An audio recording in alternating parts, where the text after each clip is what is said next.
Autobots, transform and roll out.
Hi guys, Merry Christmas and I wish you a happy 2022. Welcome back to the channel. Today let's talk about Optimus. Well, a KO. The release of MP-44 Optimus Prime in August 2019 was arguably one of the most controversial masterpiece releases ever. The unprecedented high price tag, the overly sophisticated transformation, and the unavoidable design flaw just made many people hesitate to make the purchase, and I was one of those people. And 11 months later, the MP-44 KO was first released to the market, and it became a more approachable option for people who don't want to spend over $400 on the authentic product, which is tend to have the knee problem.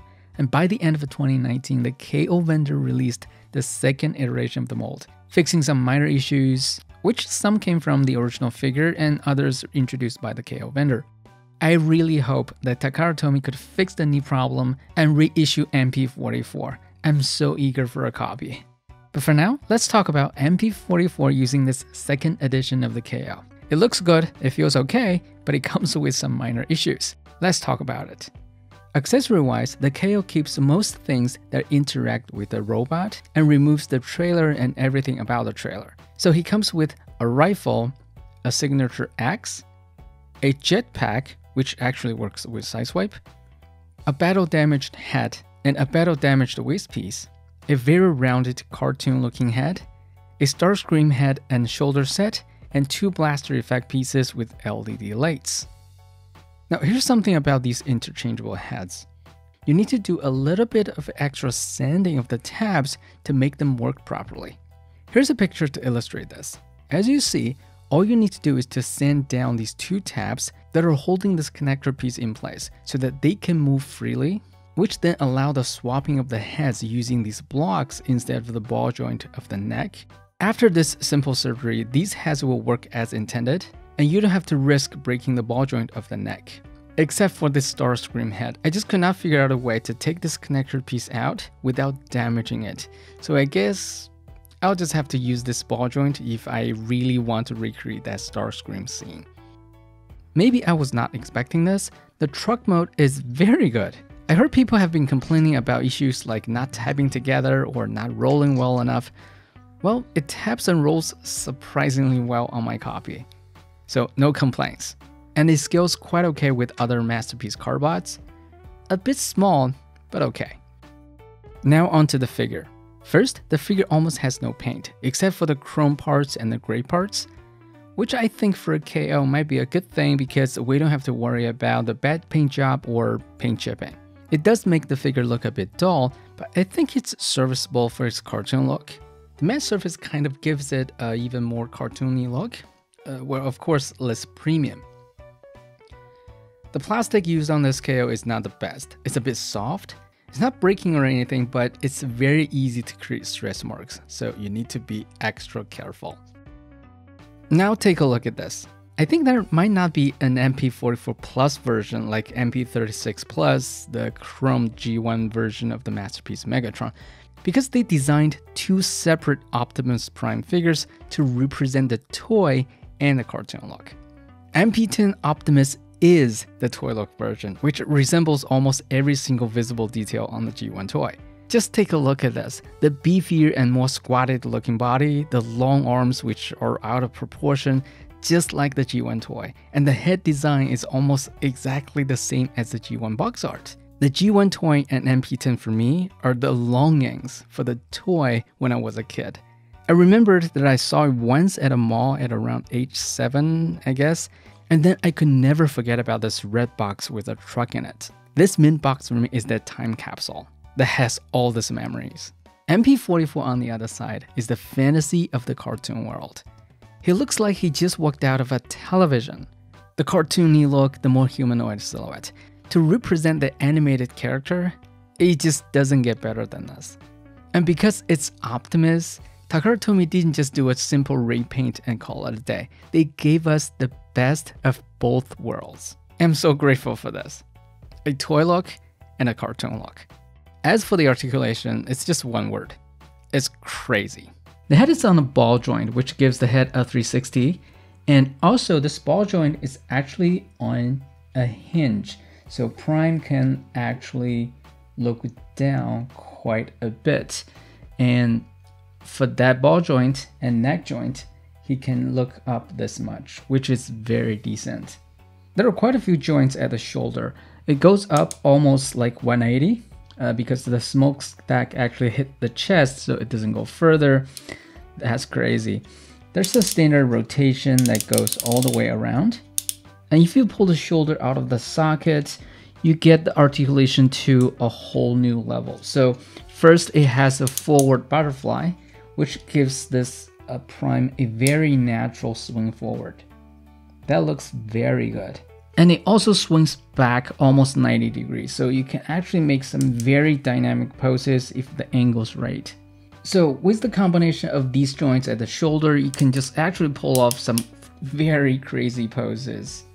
Here's a bicep cut, and a single ratcheted elbow goes a pretty decent range. The hand is 1-1-3, one thumb, one index, and the other 3 fingers are together. And the index and the 3 fingers also both have 2 joints. Now, before we talk about the ab crunch, you need to loosen this screw a little bit so that it actually properly releases this tab, like this one. Otherwise, it's held too tight and you have a potential risk to break the waist. It happens a lot to the KO owners. Now, in terms of the app crunch, this is what you can do. You can fold the robot in half with the app crunch. Of course, we're also borrowing some of the transformation joints like this one, but just look at this. It's like, wow. For the waist rotation, it doesn't go 360, but it is good enough. The thing is, you have to unlock this joint to have this much range. If you lock it, it just has like this much range. So that's a trick. The leg goes forward like this much, and it goes back a 90. Moving back is kind of essential for the KO because it helps reset the skirt piece. Kicking forward, the skirt piece will actually go into the waist, and moving it back, it doesn't fully reset until you actually pull the leg back a little bit, and then that resets. This is a thigh rotation, which is good enough. Now the infamous knee. For the KO copies, we don't have to worry too much about the problems on the original because the KOs got rid of those parts that is causing the problem on the original copies, so that's okay. But it kind of introduces a new problem, which is too tight. Now, as you see, this panel doesn't really tap in that well. And this also doesn't really require that much force to undo. But this joint, this knee joint, is extremely tight. As you can see, it's like very difficult to move. By the way, it's a very aggressive angle, which is very good. But moving back, you kind of have to squeeze this to move it back. Otherwise, this strong knee will actually undo. This is not actually holding. Will undo this and pop open the leg. So that's the new problem kind of being introduced into the knee. But rather than that, tightness causing the problem, and it doesn't really fine-tuned to match each other. Rather than that, it's kind of works well. We don't have to worry about the knee being like broken. For the feet, it goes like 1 click upwards and 3 clicks downwards, and it has a 90 rocker, which is plenty. So as you can see, with all those articulation points, you can create some very natural and dynamic poses with like no problem at all. And this is one of the selling points of this figure, so very nice. So in summary, MP-44 KO is a very good placeholder before Takara Tomy could produce a trouble-free version of the toy. They put so much effort into designing this Optimus, but their production capability just could not support their design, which makes the official MP-44 just a bit disappointing. As for the transformation, it's a mixed bag. On one side, I think the transformation of this figure could be called panel forming. The robot mode and the truck mode only share one surface area, which is the front shoulder piece. Every other surface area is somehow folded away when being transformed for the purpose of creating this highly articulate and cartoon accurate look. I understand it's a compromise, but from the engineering perspective, I kind of enjoy the transformation process. It's probably by far the most ingenious transformation sequence Takara Tomy has ever created. It's a bit complicated, but still enjoyable, even on a KO.